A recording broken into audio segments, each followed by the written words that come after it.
Ол пайғамбар пұттардың бәрін қиратып шығады. Тек Нұх пайғамбардан кейін бірнеше пайғамбарлар өмірге келеді.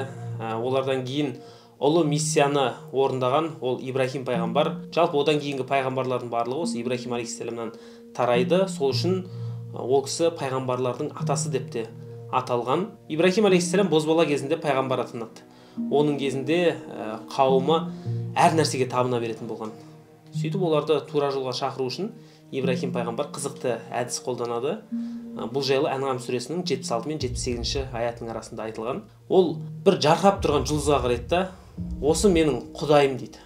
Бір кезде ана жұлдыз өшкен кезде, маған бір өшіп, бір жанып, бірде бар, бірде жоқ құдай керек емес.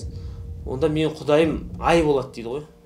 Сөйтіп ай батып күн шыққан кезде, маған мынау батып кететін құдай керек емес. Онда міне мынау жарқырап тұрған осы күн менің құдайым дейді. Күн батқан кезде маған мынау батып кететін бірде бар, бірде жоқ құдай керек емес деп енді әр нәрсеге табынып жүрген қауымына тиіседі ғой. Сөйтіп Ибрахим пайғамбардың ең үлкен сынақтарының бірі өзінің әкесі болады. Ол кісі пұт дайындайтын адам болады. Пазаказу, енді адамдарға пұттар дайындап беретін бір шебер болады ғой. Сөйтіп ол кісіні тура жолға шақырады, мен пайғамбармын, әке тура жолға келіңіз деп. Ол кісі бойсынбай қояды. Сөйтіп күндердің бір күнінде адамдар барлығы қаланың сыртына бір іс-шара мерекеге кетеді ғой. Ибрахим пайғамбар ауырып тұрмын деп қалып қояды.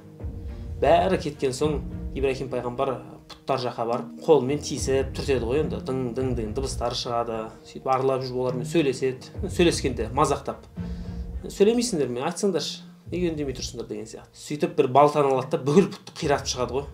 Қиратады да бір үлкен пұтты ғана қалдырады. Орташа мен кішкентайлардың бәрін қиратып шығады. Сөйтіп балтаны алып үлкен пұтқа іледі да кетіп қалады. Жаңа қауым мерекеден келгеннен кейін қирап жатқан пұттарды көріп, кім мынаны істеген? Кім? Деп бір-бірімен сөйлесіп жатқан кезде біреу айтады, осы анау Ибрахим деген жігіт анау біздің құдайымызға нетіп жүрген, сөз тигізіп жүрген, солау деймін. Сөйтіп, шақырыңдар оны деп Ибрахим алейхиссаламды алып келеді, сөйтіп сұрақтың астына алады. Сен ғой осыны сындырған деп. Сөйтіп Ибрахим пайғамбар, менен көріп тұрған не? Сән үлкен пұтты ілініп тұр ғой балта. Сол ғой бәрін қиратып шыққан дейді. Сөйтіп, үлкен пұт несі, ол ештеңе істей алмайды ғой, ол қозғаламайды, не қыламайды ол. Ол емес қой, бір-біріне қарап біртүрлі болып қалады да. Сонда Ибрахим пайғамбар, вот көрдіңдер ма, сендер өздерінің құдайым деп жүрген пұттарыңа сенбейсіңдер. Сонда ол құдайларының қолынан қайдағы жоқ пұттарды сындыру келмейді ма? Өздерін құтқара алмайтын пұттар сендерді қалай құтқарады деп логикамен жауап береді. Өзін құдаймын деп жүрген Намрут патшамен Ибрахим пайғамбар дауласады. Өзін құдаймын дейді Намрут патша. Сол кезде Ибрахим пайғамбар, менің құдайым өлілерді тірілтеді, тірілерді өлтіреді дейді. Сонда Намрут патша, мен де олай жасай аламын. Қазір анау өлім жазасына кесілген адамды босатыңдар деп, міне өлейін деп тұрған адамды мен тірілттім дейді. Сонда бір жазасыз адамды өлтіріп, міне тірі жүрген адамды өлтірдім, мен де құдаймын дейді. Сонда Ибрахим пайғамбар, менің құдайым күнді шығыстан шығарады, сен күнді батыстан шығаршы ал дейді. Сонда Намрут патшасы сасқалақтап қалады. Осындай бірнеше конфликттардан кейін Намрут патшасы, оның қауымы Ибрахим пайғамбарды өртейміз деп шешім қабылдайды.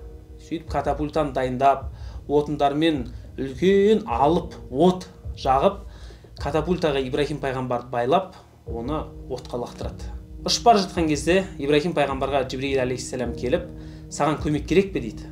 Сонда Ибрахим алейхиссалам хасбуналлах ва ниъмал уәкил деп жауап береді. Яғни маған Алла жеткілікті дейді.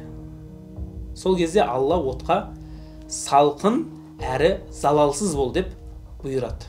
Неге залалсыз дейді? Себебі ыстық болып тұрған от салқынға айналған кезде салқындық та адамға зиян тигізуі мүмкін. Сондықтан залалсыз бол дейді. Сөйтіп Ибрахим пайғамбар отқа түседі. Сол кезде бір кесіртке кішкентай бұтақты ұстап отынды отқа лақтырады. Сонда оған сенің бұтағың отты лаулатып жібермейді ғой, неге тастадың дегенде, мен бір үлесімді қосқым келді дейді. Сөйтіп бір қарлығаш бір жерлерде құмырсқа деп те келеді, бір тамшы суды отқа апарып тастайды. Сонда сенің мына тамшың отты өшірмейді ғой, неге тастадың дегенде, мен ниетімді білдіргім келді дейді. Ертең менен Ибрахим пайғамбар өртеніп жатқанда не істедің деп сұрағанда, отты өшігендердің қатарынан болайын дейді ғой, былайша айтқанда. Сөйтіп от көкке жетеді, өте қатты лаулайды, бірақ Ибрахим пайғамбарға ештеңе болмайды. Алланың бұйырғанындай от салқын әрі залалсыз болады. Бұдан біз не түсінеміз? Біз Аллаға дұрыс деңгейде тәуекел ете алсақ, бізді кез келген ситуациядан алып шығады. Және де жаңа Ибрахим пайғамбардың тілеген дұғасын жаттап алып, қиын ситуацияларда тілеп жүруіміз керек. Екіншіден, кесіртке мен қарлығаштың мысалын не түсінеміз? Бір адам үлкен жаманшылыққа өзінің кішкентай үлесін қосатын болса, сол жамандықты түгелдей жасағандай күнәсін алады.